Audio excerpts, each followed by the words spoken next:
Hello everyone, welcome to my geography class.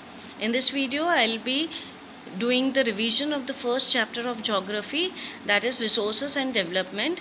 I have already covered this chapter in previous videos, so if you have not watched those videos, please do watch those videos and then do this revision work. Reason being, if you have understood the concept, you'll be able to answer these questions. Although I'll be explaining, I'll be giving you hints here. So let's start the revision. The first question is, what are resources? This is a very obvious question and a very general one also. Everyone should know what are resources. You have studied in your previous classes. A very brilliant definition is given in the book in the starting of this chapter, and you should need to know how to explain that definition. This I have covered in the video previously made by me. Now second question is, write a short note on classification of resources. This again a table is given in the starting of this chapter, where you need to explain how the resources available to us can be categorized into two categories, natural and man-made, and their further classification. Next question is, differentiate between renewable and non-renewable resources. Now this is a direct question, very important from exam point of view. This question can be asked in other form, like how we can categorize the resources on the basis of exhaustibility. Now here the types of resources which are given, different categories are mentioned, on the basis of origin, on the basis of exhaustibility, on the basis of ownership. These topics are very important, and any question can come on these topics, right? So here I have explained I have given one, like differentiate between renewable and non-renewable. It can be asked in other way also. So next question is, what are stocks and reserves? Again, this is part of the types of resources on the basis of the status of development. That is why I am saying these topics are very important. Question can be asked directly or indirectly. Next question is, define term sustainable development. Now student, you will be doing sustainable development in economics also in the first chapter, that is development, and in geography also. See, the definition remains the same, but you can quote different examples.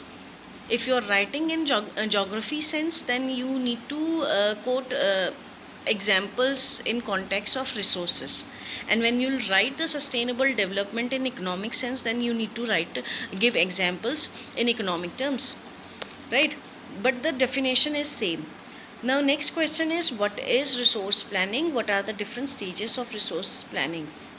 This also I have covered in my previous videos, why we need resource planning, what are the different stages that is involved in resource planning. This is again an important one.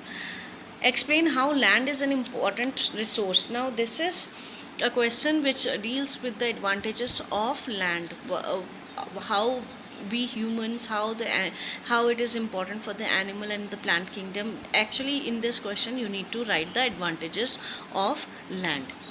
Then, why resource planning is essential in India? Why do we require resource planning in India?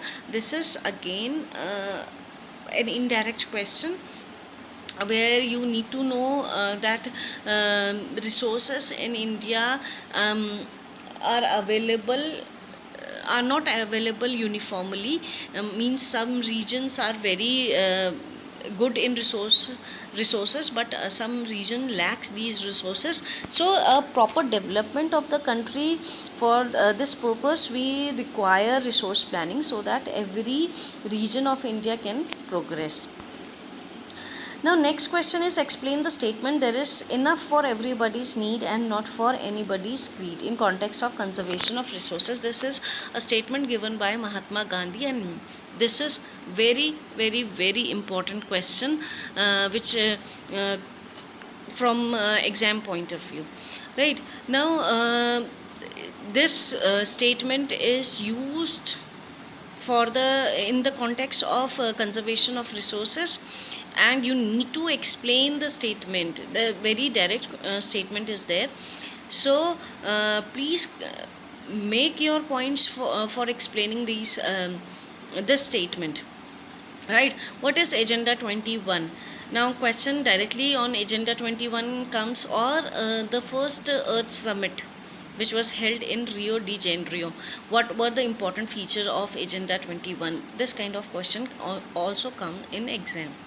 Describe the land use pattern in India. You should know that India is having a variety of lands, and how much land is cultivated, how much is forested area, how means this is again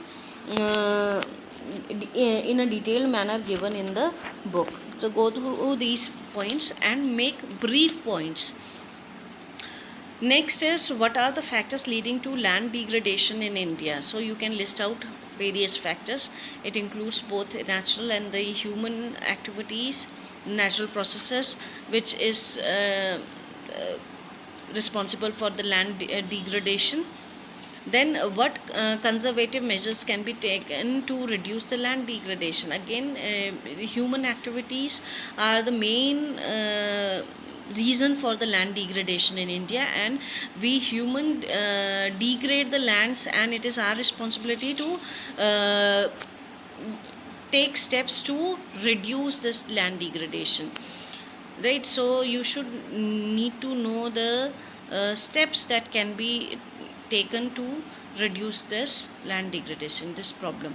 Describe the process involved in the formation of soil. This is, I have explained what is soil, how the soil formed, the process that is involved in the formation of soil is weathering process. Now talking about the weathering, you need to know what is weathering. So all these things, please watch my previous videos, then only you will come to know. Next is differentiate between Khadar and Bangar soil. As you know, Khadar and Bangar are alluvial soil. Types of alluvial soils, what are the main differences? Please find out. Next question is, which soil is also called regur soil? Now this is an indirect one. It is basically the black soil. It is also called the black cotton soil because it is more suitable for growing cotton. In which states of India we find regur soil or black soil? So this part is very important from map point of view. Question comes on this also. So when you are covering different types of soil, you should know how that particular soil is formed, what are the important feature of that any particular soil. So you need to know where these soils are found. So you will be covering the map portion by doing this kind of preparation. Then why red soil is red in color? Because of high iron content. In which states of India red soil is found? Again, this will cover the map questions. Then intense leaching is a feature of which soil? It is a feature of laterite soil. What are the other characteristic features of laterite soil? You need to know. Which soil lacks humus and moisture, and why? This is arid soil. And why? Please find out the reasons. It is given in the book. What is gully and sheet erosion? Now gully and sheet erosion, if you have seen my previous video, you will come to know that when we talk about the Chambal Ghati, Chambal Valley, so it is a result of the gully erosion. Sheet erosion also I have explained. It is when the water flows as a sheet over a large area, and it erode the top layer of the soil. That is called sheet erosion. It is given in the book, and I have explained also. Now next question is, what is soil erosion? What are the different natural agents of soil erosion? You need to know the definition of soil erosion. And natural agent, talking about it is water, wind, glacier.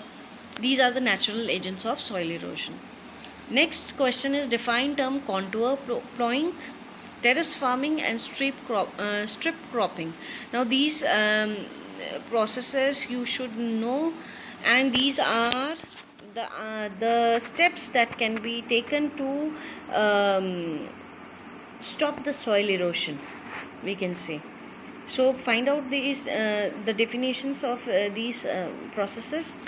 Next is, what conservative measures can be taken to reduce the soil erosion. This is when we talk about the contour plowing, terrace farming and strip cropping, these are the measures that can be taken to reduce the soil erosion, and there are many more, like growing more trees, uh, etc. So shelter belts, these are the things which can be taken as a measure to stop soil erosion. So by covering, if you find out the answers, if you try to find out the answers, you will actually cover the entire chapter. The chapter is very simple. The thing is, you need to just keep various things in mind, like the different features of each type of soil, like and you need to know different types of resources on the basis of origin, exhaustibility, ownership, on the basis of the status of development. So these are the some important things in this chapter which you need to remember if you are preparing for the board exam. Hope you like the video. Please like, share and review, and subscribe my channel. And if you find any difficulty in any question, please write it in the comment section. I'll explain. Thank you for watching this video.